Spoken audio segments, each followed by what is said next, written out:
Hey guys, so we are doing Note 7B today. We're going to review what we talked about yesterday just with ellipses and stuff. So remember, first thing you want to do is find your center. So for example, on this one, I have a -2 and a +1. Okay, that would tell me my center. So it would be +2 and then -1. Remember, you're always taking the opposite of these. And then from there, you're taking these two numbers down here and you're finding how far you should go out from those, from that center for your axis. So if this is a 25 and this is a 36, obviously 36 is bigger. That means that my major axis is going to be Y. And my A for that is going to be 6. Now, where did I get the 6 from? I just square rooted this, remember? So if I root 36, I get 6. Now, just to kind of make this easier, I'm going to graph on this. And then, sorry, I know, you have two graphs here, so we're just going to do it on this one. So 2, -1 is here. And then if my A is a 6, I'm going to go up 1, 2, 3, 4, 5, 6, and then down 1, 2, 3, 4, 5, 6. Then I'm going to do my minor axis. Minor axis is the smaller number on the bottom. So if it's a 27, that means it's X, and the square root of 27 is 5. So then I'd count 1, 2, 3, 4, 5, 1, 2, 3, 4, 5, and then there's your ellipse. Okay. Okay, so the only thing we're gonna sort of look at today is, well, what if you have the picture of the ellipse, but then you're trying to go back and find the equation? Okay, so that's what this original little graph here was supposed to be. So let's take a look at this one since we have not scribbled all over it. So the first thing I want to do is find the center. Here's the easiest way for you to find the center. I would draw a line across the ellipse and then up and down through the ellipse and just see where your middle is. So I'm trying to look at this guy. It looks like this is the middle one way, and then this is the middle the other way. Okay, here's my center. Now, here's how you double check to make sure that you got it right. Just do a little bit of counting. Okay, so if I'm here and I go up 1, 2, 3, 4, 5, 6, 7. Now count down 1, 2, 3, 4, 5, 6, 7. So if both of these distances are 7, then that means that you counted the center out right, up and down. Now let's count it to the side. 1, 2, 3, 4. 1, 2, 3, 4. So if this is 4 and that's 4, then I know I found the center correctly. Now let's do the actual ordered pair for that. So my center here appears to be at 4, 1. Then looking at my two axes, looks like my major axis is going to be the 7 because that's bigger. Okay, my major axis is a 7, and then you have to think about, is it across or is it up and down? Okay, this is an up and down axis, so it's a Y. And then my minor is going to be this way, which is a 4 for my X. Okay? And then from there, I can just write my equation. So it's going to be, if my center is at a +4 here, then I'm going to do an X minus 4 squared. Okay, then for my Y, it's a 1, so I'm going to put a Y minus 1, because remember, I'm always doing the opposite. And then remember, it's always equal to 1. So the last thing I still have to do is put my numbers here on the bottom. So for Y, I need to have it be a 7. Well, then remember, 7 is after I've square rooted it. So if I go back and take the square root off and I square a 7, I need to put a 49 here. So you're just basically kind of going backwards from what you do if you have the equation. Then for my minor axis, my B is supposed to be a 4. Well, 4 squared is a 16. Okay, so remember, you always have to take these numbers and then square them to put in the equation.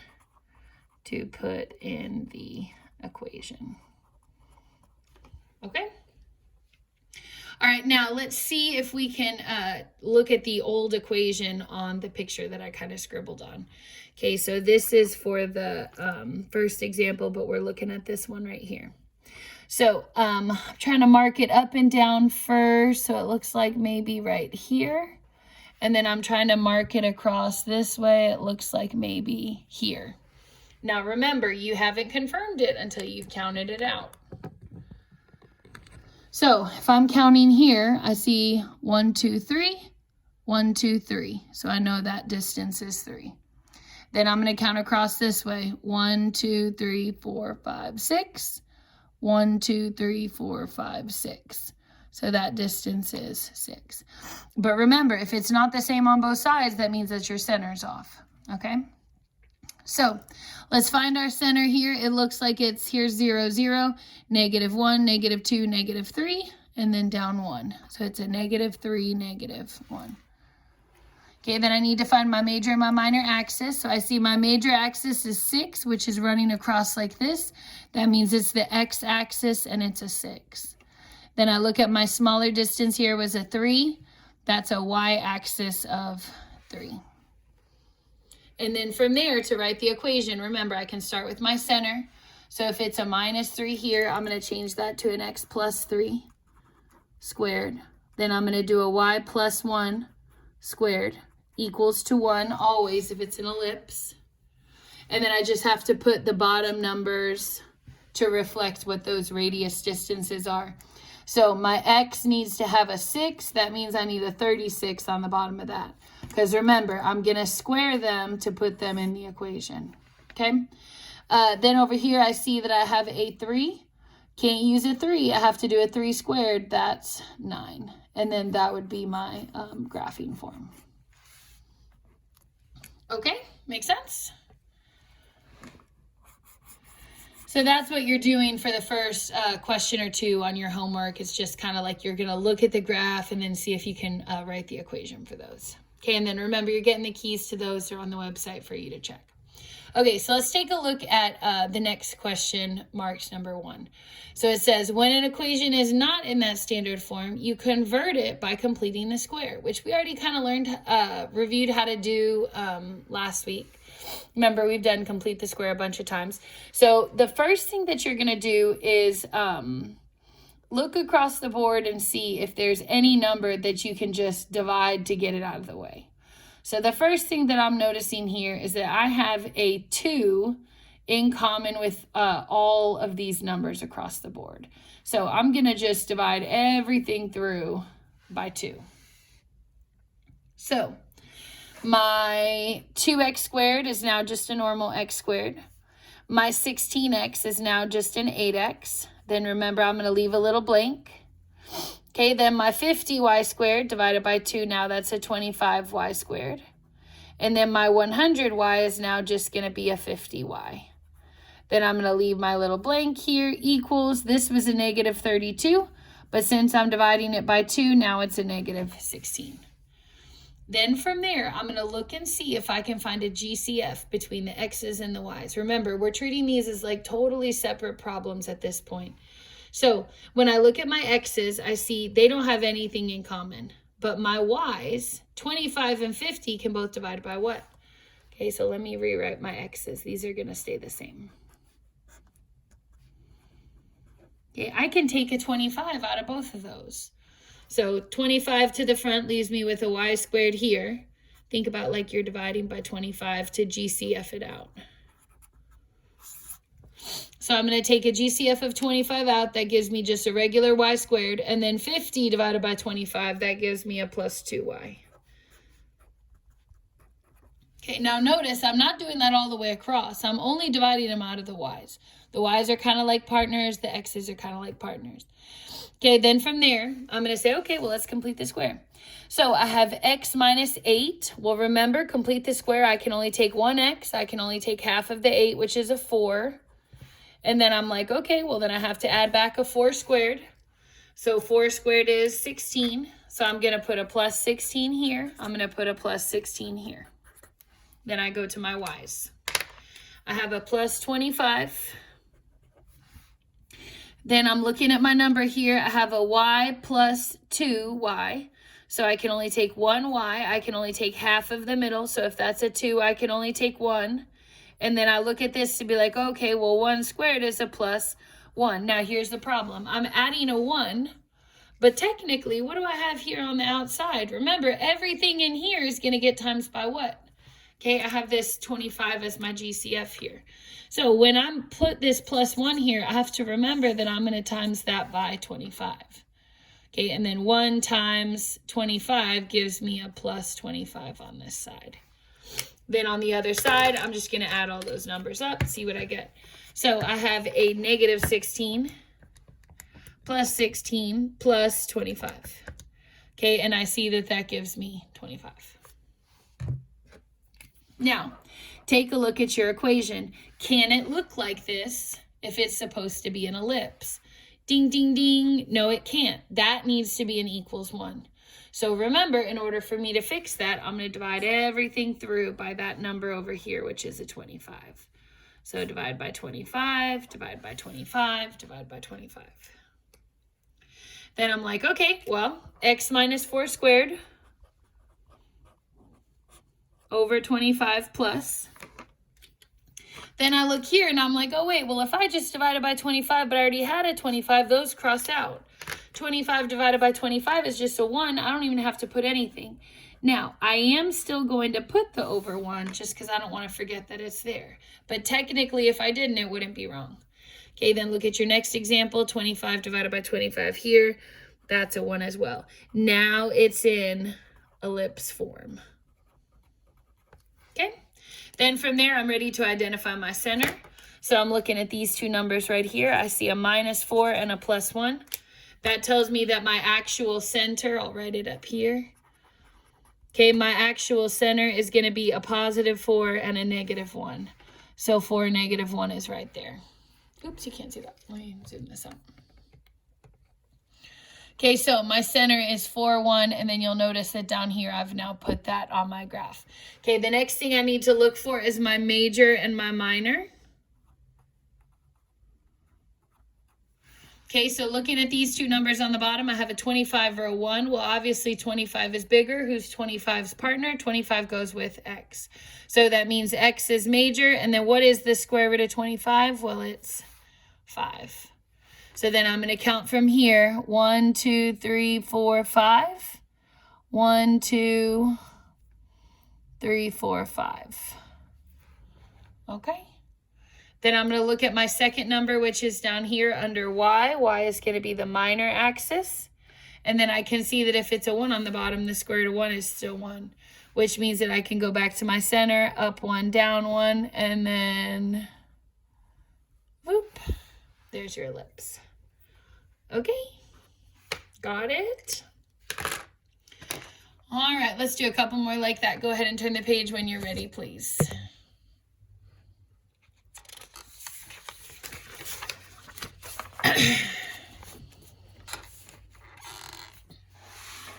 Okay, so let's take a look at number 2 again. So the first thing that I'm going to do is I'm going to look for a common GCF. So I see everybody doesn't have anything in common for number 2. So I'm going to just split up my x's and my y's. So I have x squared minus 4x blank. And then when I look at my y's, I'm like, okay, well, 4y squared plus 24y blank. And then I notice this guy, scooch him across. If it was a minus 24, and now it's a positive 24. Okay, and then remember we talked about you don't ever want to leave a number there in that spot. Okay, that number that doesn't have a letter needs to go across to the other side. So the next thing I'm going to do is I'm going to look for a GCF. So notice that for my x's this time, I don't have a GCF.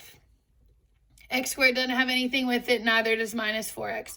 So that part's going to stay the same. But when I get to these y's, I notice that they have a GCF. They can both divide by 4. So I'm going to take my 4 to the outside. What's left over? 4y squared divided by 4 is just a y squared. 24 divided by 4, now that's a 6y. Don't forget your blank. Don't forget your 24. Then I'm looking for my complete the square step.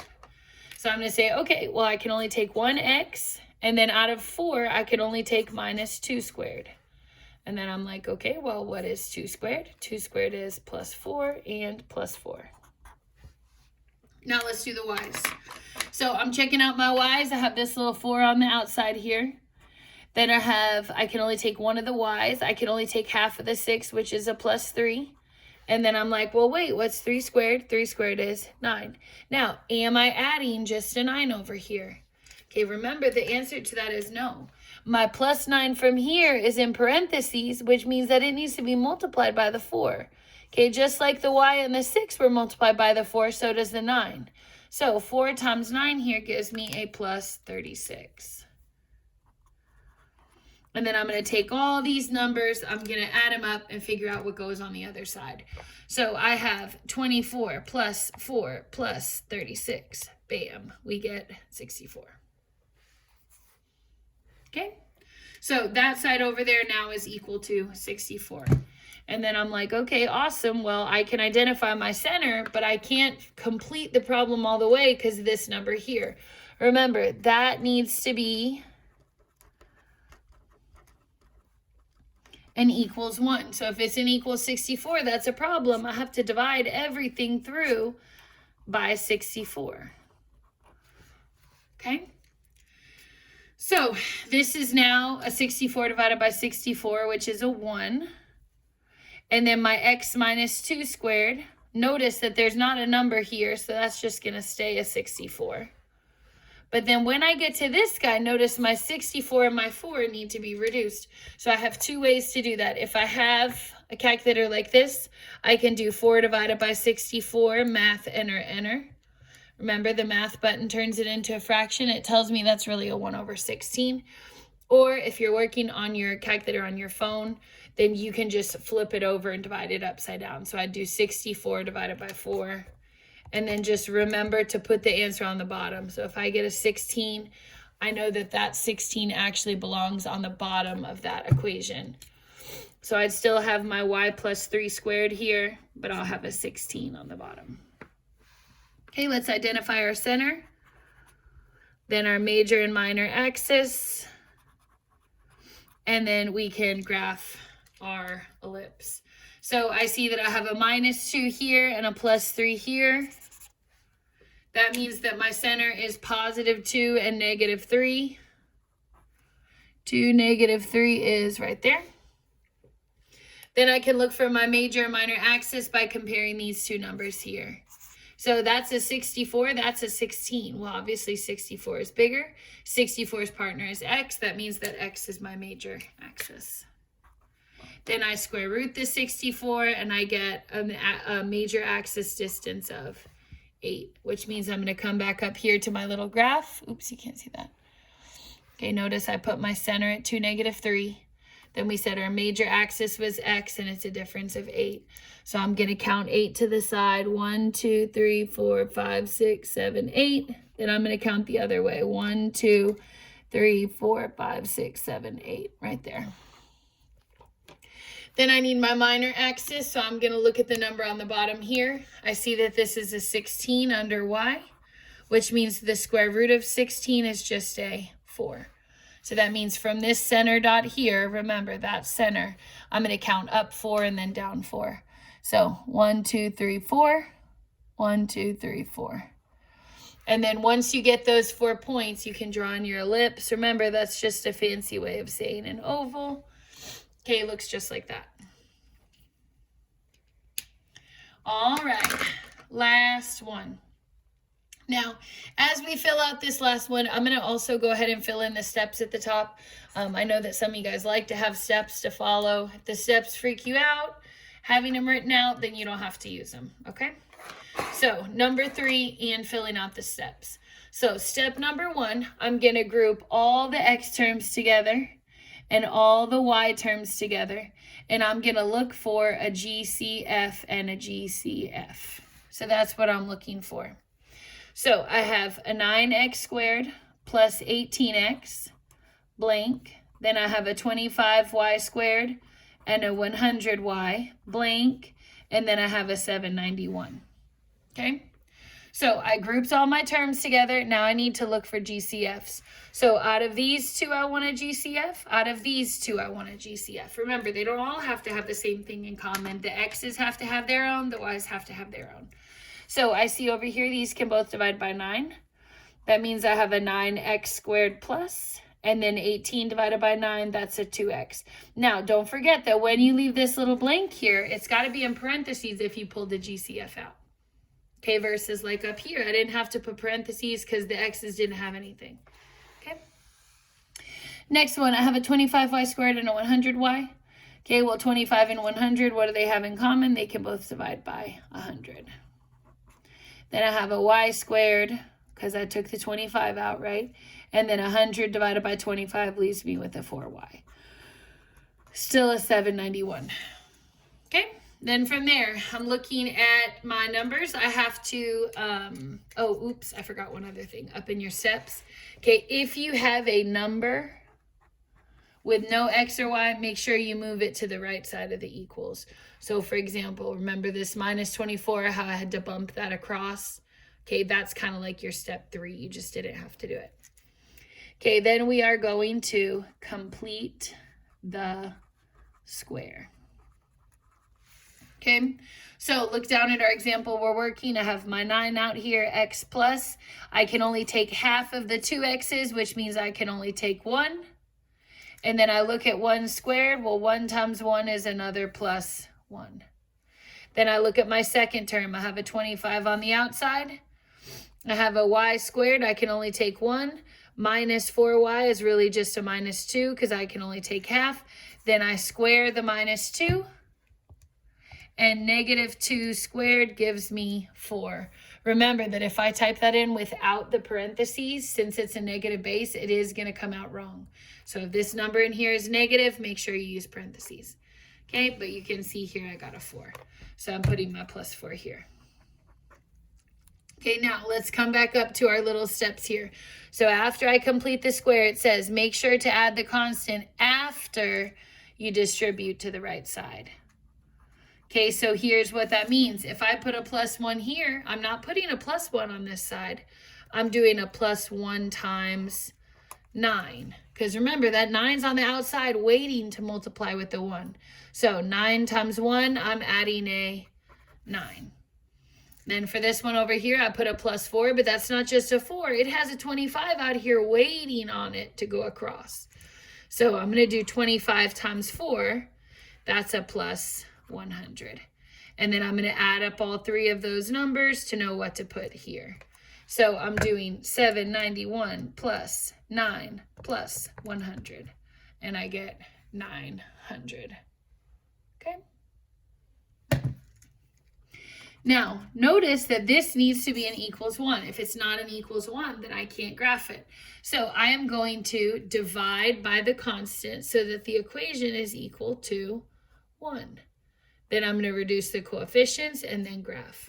So let's do it. I see that this is an equals 900. I want it to be an equals 1, so I'm going to fix it. I'm going to divide everything through by 900. Now it's an equals 1. Now let's pretend I don't have a calculator and I'm, let's say, u. Okay, so I have x plus 1 squared. And then I'm like, wait, 9 over 900, I don't have the little fancy calculator. That's okay, just flip it. 900 divided by 9. Notice I'm just taking these numbers and I'm flip-flopping them. Okay, 900 divided by 9 gives me 100. And then since I flipped it to figure it out, I just have to remember to put that 100 on the bottom. Okay, then next one, I have my y minus 2 from here. And then I have a 900 on the bottom. I have a 25 on the top. So 900 divided by 25 gives me 36. And then remember that since I flipped it when I typed it in, see how here it was 25 over 900, but I typed in 900 over 25, then I'm going to put the 36 on the bottom. And then equals 1. Then from there, I'm going to identify my center. Remember, the center is always the opposite of these two numbers here. So if this is a plus 1, this is a minus 2, then my center is going to be a negative 1 and a positive 2. You're always changing the signs on those two things. So 1 turns to a negative 1, and then negative 2 turns to a positive 2. So we're ready to graph that. Negative 1, 2. Then I'm ready to identify my major and minor. And remember to do that, you're just looking at the numbers on the bottom of the fractions. So if that's a 100 and that's a 36, well, obviously 100 is bigger. Who's 100's partner? X. So that means that X is the major axis, and the square root of 100 is 10. So that means I'm going to start here and I'm going to count 1, 2, 3, 4, 5, 6, 7, 8, 9, 10. Then I'm going to count the other way, 1, 2, 3, 4, 5, 6, 7, 8, 9, 10. So I'd be right there. Then I look at my number on the bottom here. It's a 36. That's with Y. And its square root of 36 is 6. So then I'm going to count up 6.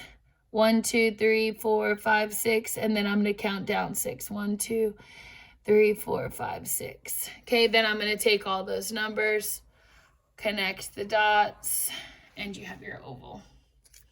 Okay, good job.